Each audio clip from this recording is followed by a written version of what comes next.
गुलाब चेहरे पे मुस्कुराहट, चमकती आंखों में शोख जज्बे।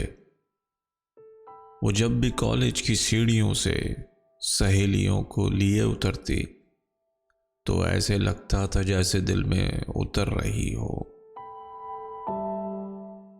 कुछ इस तयक्कुन से बात करती थी जैसे दुनिया उसी की आंखों से देखती हो। वो अपने रास्ते में दिल बिछाती हुई निगाहों से हंस के कहती,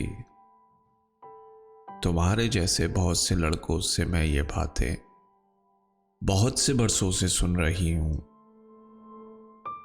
मैं साहिलों की हवा हूं, नीले समंदरों के लिए बनी हूं। वो साहिलों की हवा सी लड़की जो राह चलती तो ऐसे लगता था जैसे दिल में उतर रही हो। वो कल मिली तो उसी तरह थी, चमकती आंखों में शोक जज्बे, गुलाब चेहरे पे मुस्कुराहट कि जैसे चांदी पिघल रही हो। मगर जो बोली तो उसके लहजे में वो थकन थी कि जैसे सदियों से दश्ते जुल्मत में चल रही हो। गुलाब चेहरे पे मुस्कुराहट, चमकती आंखों में शोक जज्बे।